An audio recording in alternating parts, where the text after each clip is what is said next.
Apat na messenger features na hindi nyo pa alam and talaga namang nakaka-mind blown. Gusto nyo malaman yun? Stay tuned and watch the full video.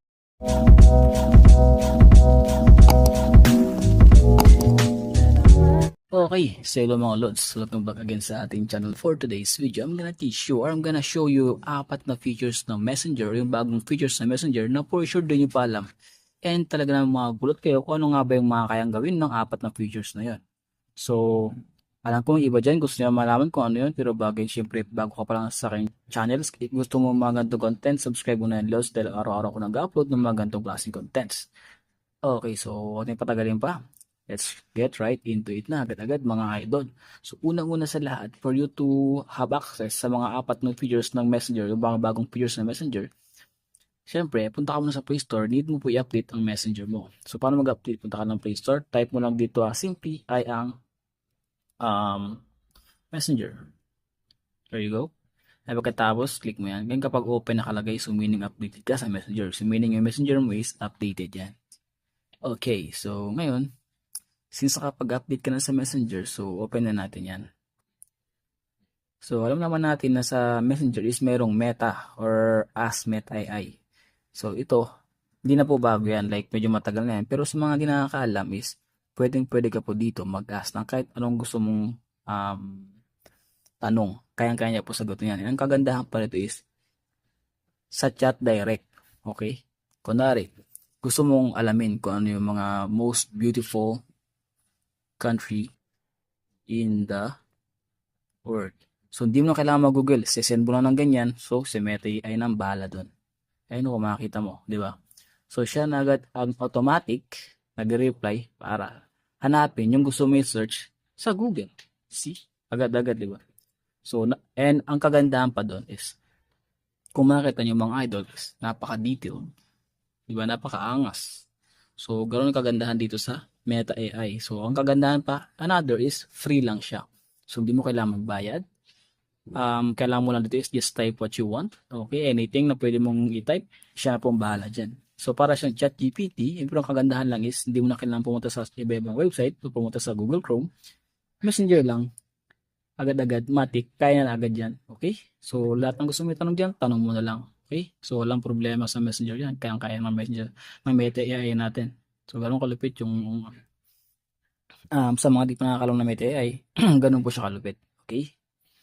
So, yan na po yung una natin na unang tawag dito. Unang feature. So, meron po tatlo. So, ano yung tatlo na yun? So, next, tara, punta tayo sa next. So, back mo lang yan. And then, pagkatapos is pumunta ka dito sa menu, sa pinakababa. Ayan, click mo na yung menu. Pagkatapos sa menu is meron dito, alam mo ba, sa Messenger is pwede mo na makita yung mga friend request mo.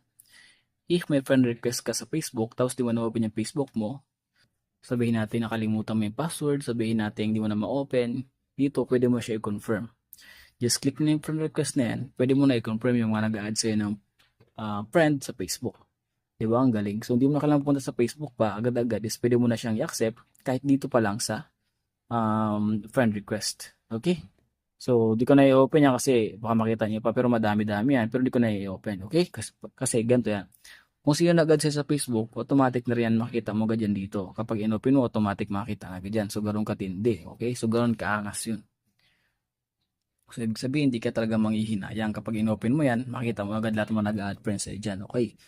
Yun ang pangalawang feature ni Messenger na talaga namang maangas at magugustuhan nyo rin talaga. Ano yung pangatlo? Sa pangatlo is pwede dito, kung makita mo may AI chats. Maliban sa Ask Meta AI, meron din silang AI Studio chats. Ngayon kapag kinlik mo yan, mapupunta ka sa mga character or sa mga personalidad. Ayan, tulad nito, na pwede mong kausapin. So, para sa mga walang kausap dyan, pwede sa inyo to. Diba? Napakaangas. So, ngayon, for example, is gusto mo, namin dyan, manghuhula.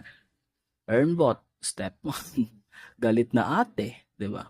Si Ronald Zoro, even si Ronald Zoro, pwede mong kausapin. Si kuya mo, pwede mong kausapin. Diba? So, ganun katindi yan, idol. Yan, example ito. Kamusta ka na? Handa ka na bang sumabog? Anong gusto? Siyempre naman. Diba? Type tayo. At kung magre-reply yan, si Sinya. Oh, wow. So, diba? So, ibig sabihin, ayan, no?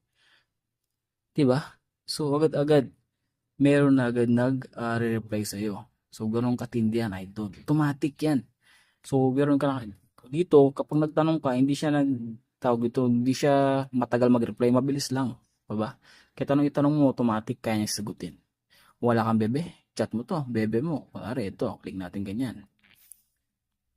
So, hi, how are you? Okay, bukan natin ah. Here we go, I'm fabulous. Diba? Thanks for asking. See? So, ganon katindi, Lods. Ganon siya kaangas. Ibig sabihin, lahat ng gusto mong kausapin dito na gusto mong kausapin is pwede, walang problema. Ang kagandahan pa dito, for example, popular AIs, click mo yung see more.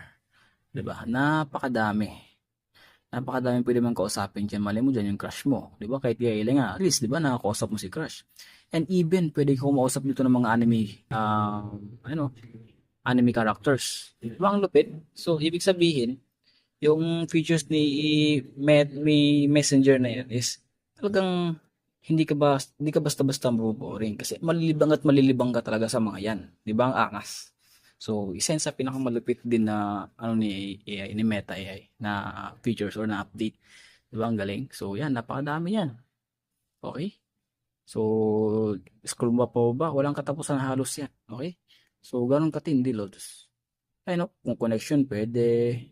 Pamilya mo, ganon, kaibigan mo, pop culture, pwede rin. Anime, ito yung mga anime. Check natin ha. Yan oh, di ba napakaraming anime dyan. Even si Luffy, pwede mong kausapin. See, napakalupit, Lods. So, isa yan sa mga nagustuhan ko sa bagong features ni Messenger.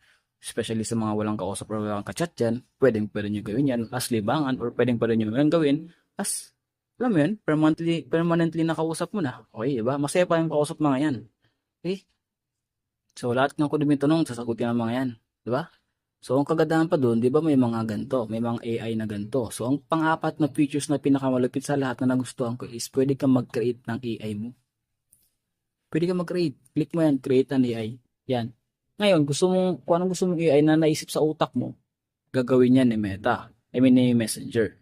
Di ba ang galing? So, ibig sabihin, kung may naisip kang AI dyan na gusto mong gawin or gusto mong i-bring to life, hindi naman bring to life, like bring to technology, or ayan, automatic gagawin niya ni AI para sa iyo or ni Messenger para sa iyo.